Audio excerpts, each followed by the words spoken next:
Hello everybody and welcome back to The Legend of Dragoon. My name is Cody, and in the last episode we defeated an optional boss who was there, I guess, so that we could get an awesome new weapon, the Soul Eater.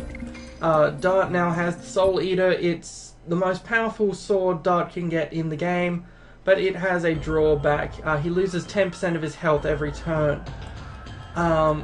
We've counteracted that with a therapy ring, but it basically means he doesn't get a ring slot anymore. He doesn't get that physical ring that he used to have, but it's worth it because Dart is now very powerful.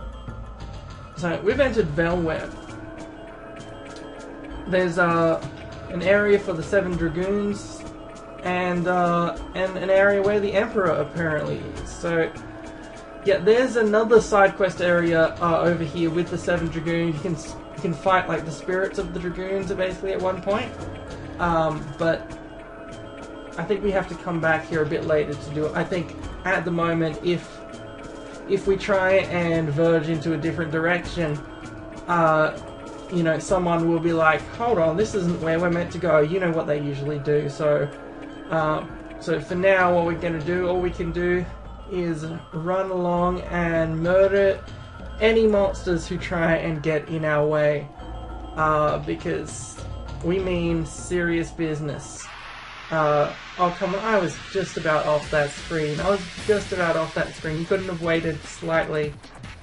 So we get a couple new enemies, which is certainly a strange variety here. Succubus and a spring hitter. So I've brought in Kongol, as well as Hashel, because Hashel, I realized a few episodes ago, Hashel desperately needs his additions worked on.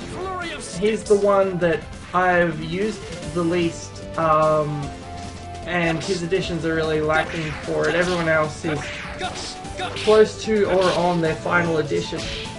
But Hashel's still a ways away, so we're probably going to use him in a bunch of regular fights against mooks for a while, and then swap him out whenever there's a boss fight to someone who's stronger at the moment. Oh, see, I went the wrong way because I was like, ooh, we must have come from that entrance. But we did not, in fact, come from that entrance. It was all a lie. And look, I swear, item management in this game is the worst thing. Like, you constantly are running out of item space because these ones, the power up, speed up, magic shield, which I got off screen by the way, it was in one of the treasure chests, pandemonium, magic seek stone, those are all repeat items, so these take up permanent space in your inventory. Then you get these kind of things, then you always need a few like Angel's Prayers for revives, a bit of, you know, this, and then the healing potion, and that takes up most of your inventory, and then you have to constantly clear things out. Yeah, it's just like, I just wish there was, oh, some merchants. I just wish you could just increase the space in your item inventory. Hello, what is this Frankenstein looking creature? It's Maximum Vault, which, I'll be honest, that's a really cool name. Oops, I messed it up. I was going to show the power of the Soul Eater. But that's alright. We'll instead just show them the power of Kongol.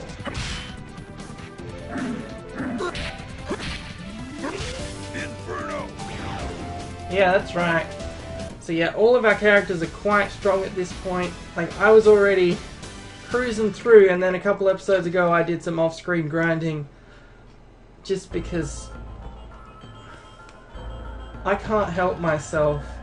That's why. I'm always like, oh, I've got to master all the additions, and I get really into just doing the additions. Brother, there are no customers here. I'm not down your word though.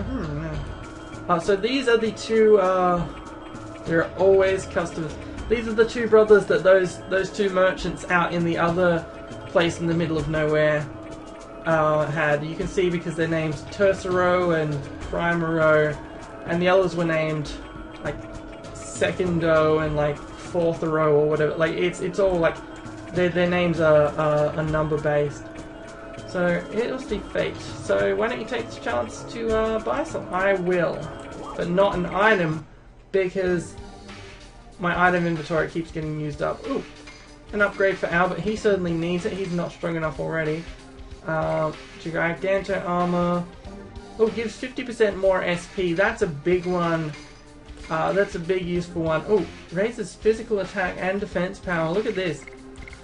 It's considerable for... I'm going to buy one, but I'm not going to arm anyone with it. I just want to carry it around for a while. It's probably going to come in useful. It's probably going to come in useful at some point. So, let's see. Because I'm always swapping around. There's nothing interesting in there. I'm always swapping around between my armor and my rings and things, so I might as well just get some of the best stuff and then swap them in and out.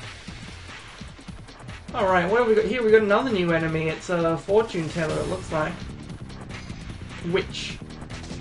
Close enough. Inferno! Yeah, now you're a sandwich. That would have made more sense if something had happened to make that make sense.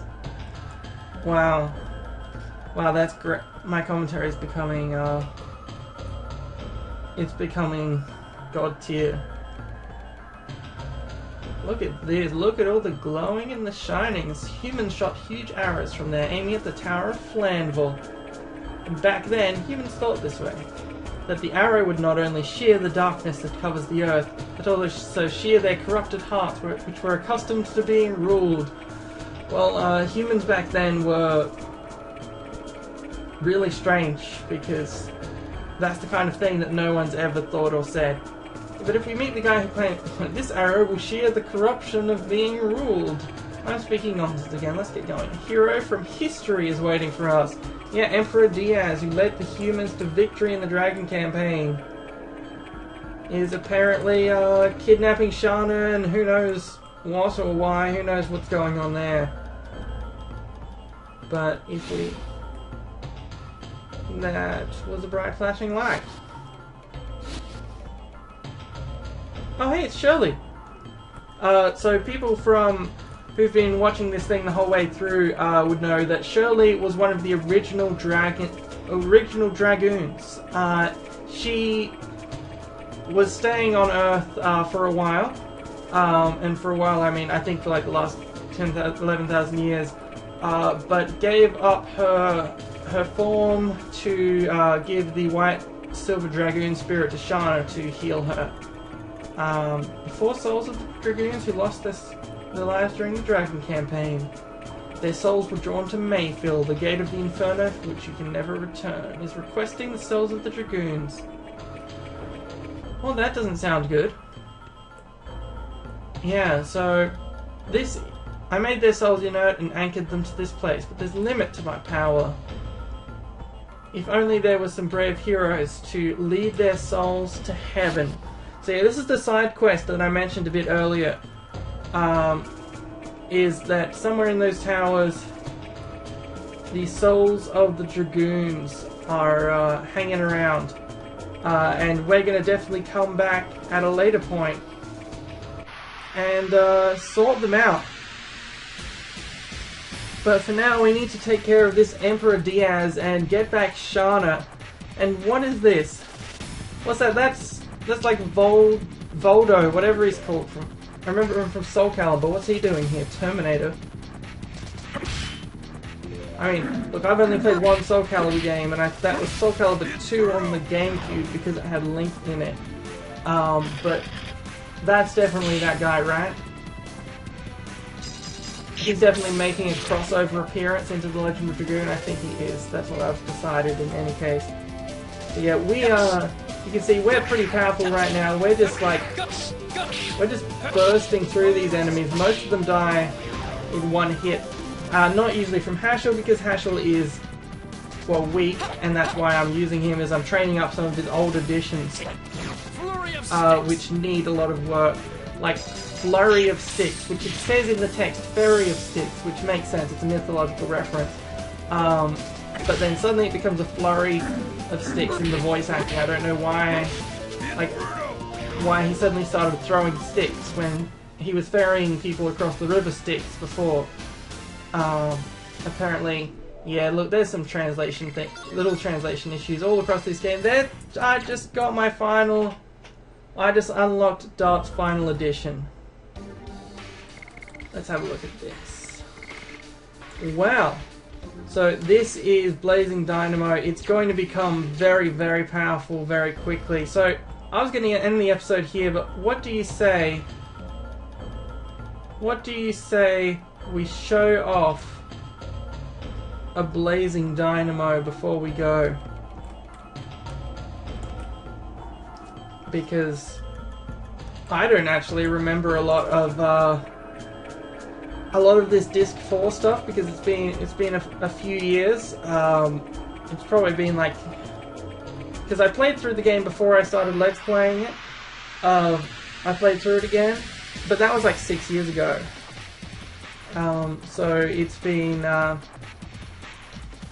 6 or 7 years, so I don't even remember what Blazing Dynamo is. Let's kill a witch and a couple of Voldemorts.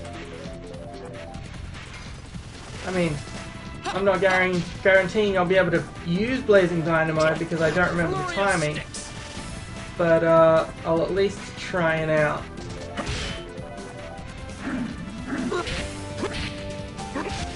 Kongol's moves are always satisfying. He can't be countered, by the way, because he's got a giant two-handed axe and he's a crazy murderer.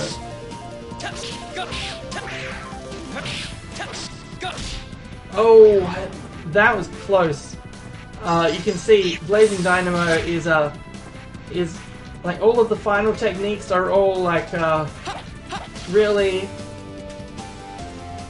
complex. Like, they've all got like 8 steps to them, but if you can get them right, they become very, very powerful by the end. So yeah, well, that was a good episode. We unlocked Blazing Dynamo. So in the next exciting episode, we're gonna go hopefully see an Emperor about Ashana. Ah, and look at this! Kongol just unlocked his final Dragoon, his final edition.